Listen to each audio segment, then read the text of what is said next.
to share about my week. And I've never really spoken in front of a big crowd before without a script given to me beforehand. But I've noticed when listening to other people that it's always good to start off with a joke, so y'all can like warm up to me. So, what kind of trees grow in your hand? Palm trees. You know that.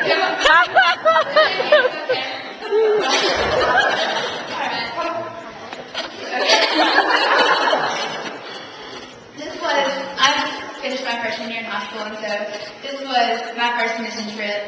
And, you know, I didn't really know what to expect. I was excited to, get to hang out with my friends for a week, go to the beach and probably get to sing Father Abraham with the little kids and stuff, But, honestly, I wasn't really expecting anything monumental or life-changing for me.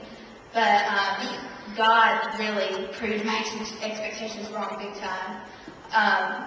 Every day we went into these RV parks, and there were kids there, and we did like a VBS or like a backyard Bible school for them. And just let me go ahead and say that I'm not like exceptionally good with little kids. I babysit and stuff like that, but I'm not just one of these people like it just comes naturally to them. But or so I thought, and I think God was just really enjoying proving me wrong this week because that came up this weekend. But on the first day there, I met a girl named Jenny. She was 9 years old, and she's actually a girl that I had gone up to and was talking to her and her sister about coming to the VBS. And she came, but her sister was a little shy, so she didn't want to come. But before we went on the mission trip, Brandon had talked to us about each of us kind of meeting all the kids and finding a kid that you kind of click with and just really pouring into them and giving them your special attention and everything. And it was called the Shepherd Flock Method, I think. And but I didn't really have to try to do that with Jade, and that's kind of new for me because I always had to make just special effort to identify with kids. But we just really clicked, and all I really did was sit by her during the Bible lesson, and I talked to her about what she liked to do, and I just helped her paint pink polka dots on a craft we did.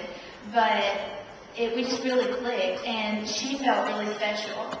And she felt cared for, and she had a lot of fun. And the next day, she decided to bring her sister Jessie because apparently she had told her sister how much fun she had had. And so then her and her sister went, and they told their parents about what they did.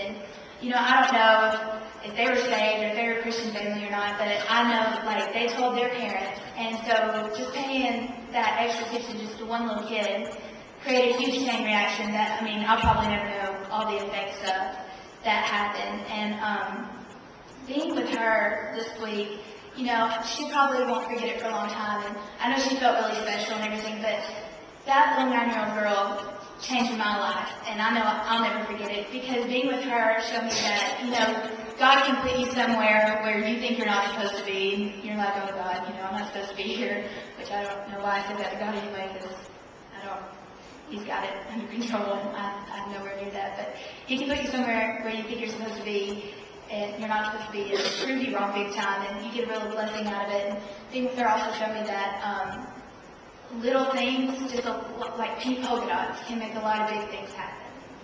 I'll just share a quick story with y'all. Back in March, we had a Disciple Now in our youth, and it was another thing that was new to me. We'd never done one. So I didn't really know what to expect out of it, but this event changed my life and the lives of others in a really big way. The speaker at Disciple Now was Chris Dolberry, and one night he said that 8 out of 10 people will come to church if you just ask them. And he also said that every 2 seconds someone dies without Jesus. Every 2 seconds.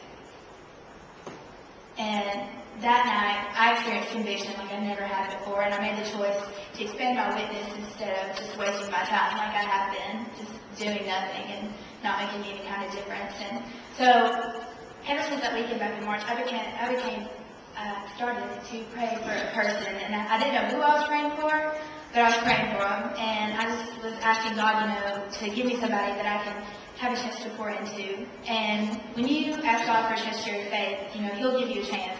So, you gotta mean it. But I was praying for him, and soon after that, I met a girl in my first block B class, and her name was Kristen. And we became pretty fast friends, and trying to make a long story short here, she became my best friend. We started hanging out a lot, and I knew she was the person that God was giving me, and so I started praying even harder for what God wanted me to do and what to do next. And I started inviting her to church, and she came, and she loved it, and she started bringing her cousin Ashley, and, you know, just like Chris said, 8 out of 10 people will come if you just ask. And so they started coming, and they were even coming if I wasn't here one day. I mean, and so I was like, all right, you know, I got this, mission accomplished, you know, is that good, God? You know, am I done? And he's like, no, Kelly, you're not done. You know, that's not good enough. And I'm like, okay, so, you know, what do you want me to do next? And so then down in the gym, they were starting to talk more about the mission trip coming up, and you know, Chris and Ashley was like, okay, we're going to come. They decided to come, and, you know, I was all excited. So then I was like, and then I was like, all right, God, you know, come to church, going on a mission trip. I mean, yeah, I'm done, right? I mean, that's good. And God's like, no, that's not enough. That's not enough for me. That's not all I want.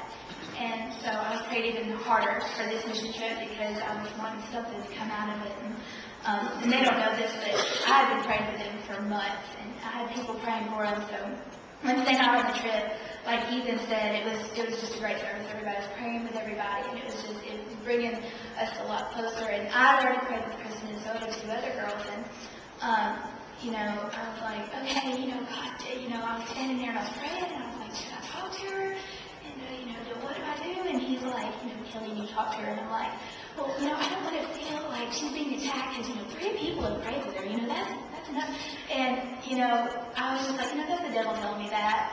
And he was like, Kelly, you know, you need to talk to her. And so I did. I talked to Kristen, and I got to be there, and we talked, and I got to lead her to cross that night. And I got to talk to her, and I was there when Reggie prayed with her, and then I got to talk to Ashley, and I got to lead her in prayer. And it was just the most amazing experience. It wasn't me. It wasn't me at all that saved them, and it was just, I got to be used by God. God just let me plant the seed and water it and see it bloom. And it was the most amazing experience that I've ever had this time getting saved myself. And everybody was just so happy. I mean, Miss Alala was running laps around the church. I mean, screaming and hollering. And that night was proof to me that prayer works. And like I said earlier, one little thing can make big things happen. And you know, I believe with all my heart that God put me in first block, physical education, second semester of school. So all of that can happen. And 2 lives have been changed forever, and now they have the chance to impact their families. So I've told you all of this just so I can tell you that everything we do has an impact. And every single little thing, if you think it's a little thing, every single thing is part of God's plan. And there's nothing more amazing to see once the prayer's answered and your best friend gets saved. God will use you in a big way if you just ask. If you just go talk to people, just go. Even if you think you're not doing something big enough, if you're not making big enough of an impact, you're creating a chain reaction. And if you're not expecting much out of something just because it's new or you're not comfortable with it, you're probably going to be proved wrong pretty soon because God's cool like that. And I've never been so happy to be wrong in my expectations.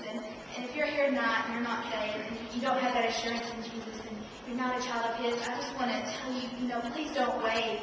Like Reggie said this weekend, he said, why wait? It's just dumb. Don't wait. You know, there's no need for it. You can have it right now. And your life will be forever changed. And I just want to thank y'all for letting me come up here and babble and listening to me. But I just want to close by reading some lyrics that we've probably done 100 times in here, but I never really got it until this week. My Savior, He can move the mountains.